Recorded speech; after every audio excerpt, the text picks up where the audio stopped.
Приветствую вас, мастера домашних напитков. В России предложили ужесточить контроль за самогонными аппаратами, сообщает РИА Новости.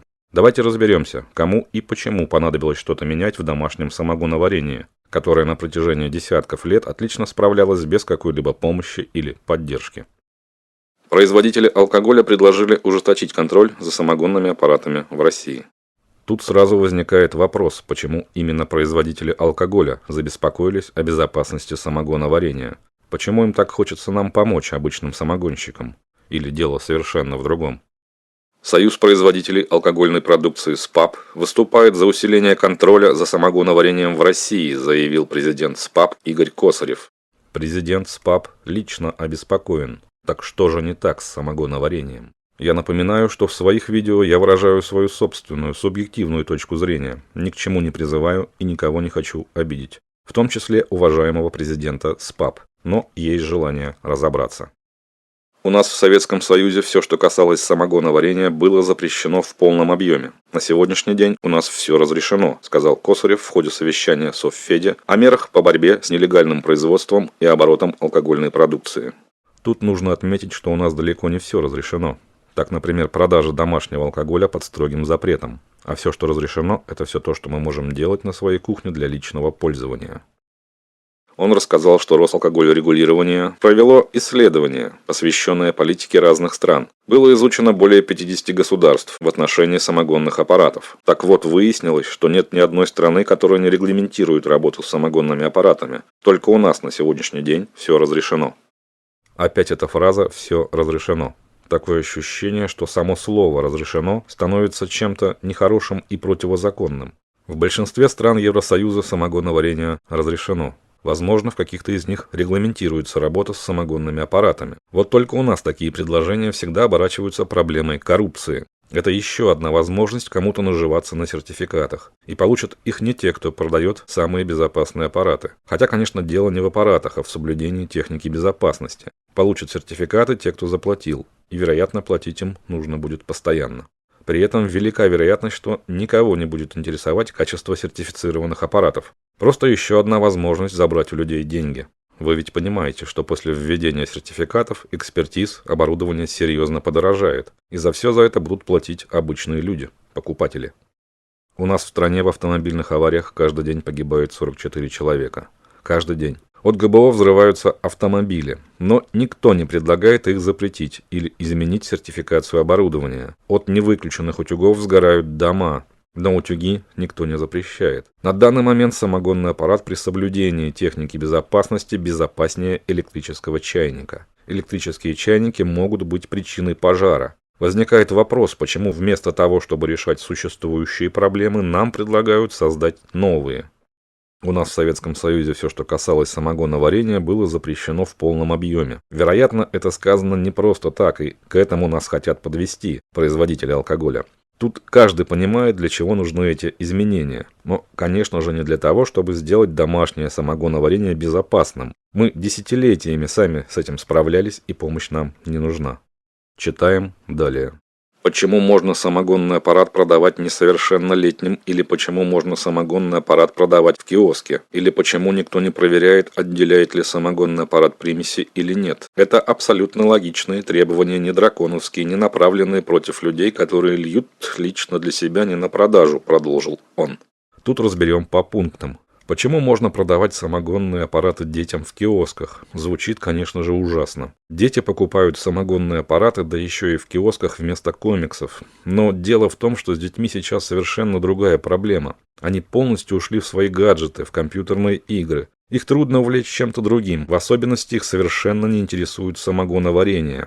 Предполагать, что дети покупают самогонные аппараты в киосках, как минимум странно. Средний возраст самогонщиков можно посмотреть в аналитике любого сообщества по данной теме. Это 45-60 лет. Оно и понятно, к самогоноварению приходишь через многие годы осознания, что такое магазинный алкоголь и почему домашний лучше. А дети как раз пьют различные энергетики, в том числе и с алкоголем, которые они покупают в магазинах, которые производят алкогольные компании. Так может, этим нужно озаботиться, если мы действительно переживаем за наших детей? Почему никто не проверяет, отделяет ли самогонный аппарат примеси или нет? тут задан серьезный вопрос. Вот только примеси отделяет не самогонный аппарат, а мастер, который на нем работает. Именно мастер определяет, когда и сколько отбирать голов, и когда прекратить отбор питьевой части, когда отсечь поступление хвостовых примесей. При этом мы проводили исследования как головных фракций, так и хвостовых. Мы выяснили, что в головах нет ацетона и метанола в тех количествах, которые сделали бы самогон опасным. По сути, даже не разделяя самогон на фракции, не отделяя примеси, мы не сможем сделать опасный для здоровья напиток. Просто это будет спирт-сырец, который пили и пьют в деревнях испокон веков. Но на данный момент большинство современных самогонщиков, благодаря двойному перегону и разделению на фракции, получают алкоголь не хуже, чем стоит на прилавках магазинов, и во многом даже лучше. И способность самогонного аппарата отделять примеси тут ни при чем от слова совсем. Тут все зависит от мастерства и опыта.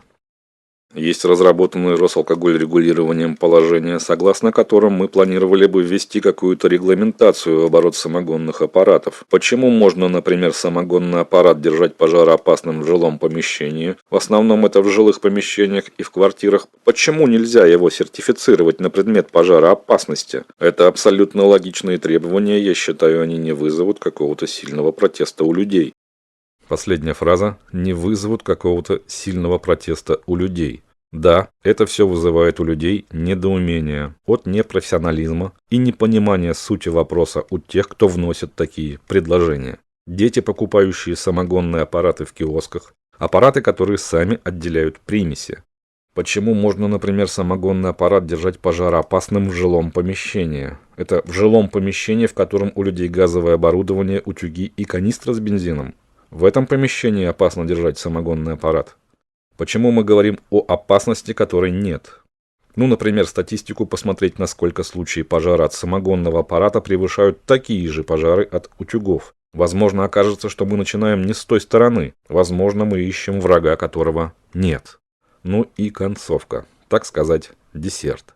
Он сообщил, что специально взял 12 образцов с рынка самогона. И провел исследования по содержанию примесей в напитках. По метанолу в 66 раз превышение по отношению к ГОСТу. По севухе в 832 раза. По эфирам альдегидов в 62 раза, отметил президент СПАП. Президент СПАП на рынке самогона купил самогон, и не один, а 12 образцов. И провел исследования. И все 12 оказались как один самого плохого качества, если сравнивать с ГОСТом. Правда, ни слова о том, о каком ГОСТе речь. ГОСТ на водку и ГОСТ на тот же виски – это две совершенно разные вещи. Я проводил настоящие лабораторные исследования домашнего самогона, исследования голов, питьевой части и хвостовой. Даже в головах самогона по метанолу не было превышения. Головы состоят из этилоцетата и ацетальдегида. А уж в самогоне, даже самом простом деревенском, не может быть такого количества метанола. Это подтверждают не только мои исследования, но и исследования большого количества мастеров домашних напитков. По севухе просто смешно. В 832 раза. В миллион раз показалось бы много, в 1000 слишком ровно, а в 832 это должно звучать правдиво. Кстати, проверял в лаборатории свою домашнюю водку. Меня спросили, что это, и очень удивились, когда узнали, что это домашний продукт. Сказали, что недавно была на проверке очень дорогая, хорошая магазинная водка, и результат после проверки оказался схожим. Так что все эти цифры вызывают у меня, прямо скажем, серьезное недоверие. Мое личное мнение, после такого ужесточения контроля за самогонными аппаратами произойдет серьезное повышение цен на оборудование, после чего многие не смогут себе позволить потратиться даже на простой самогонный аппарат. И люди начнут сами изготавливать аппараты кустарным способом, после чего количество непродуманных и опасных аппаратов увеличится, а значит появятся пожары. На фоне этого уже можно будет говорить о полном запрете самогоноварения. Достаточно показывать в новостях участившиеся случаи возгораний, добавив к ним информацию о якобы отравлениях домашним самогоном. И люди, далекие от самогоноварения, легко во все это поверят. Но, возможно, я ошибаюсь. Оставьте свое мнение в комментариях под роликом. Давайте обсудим эту тему.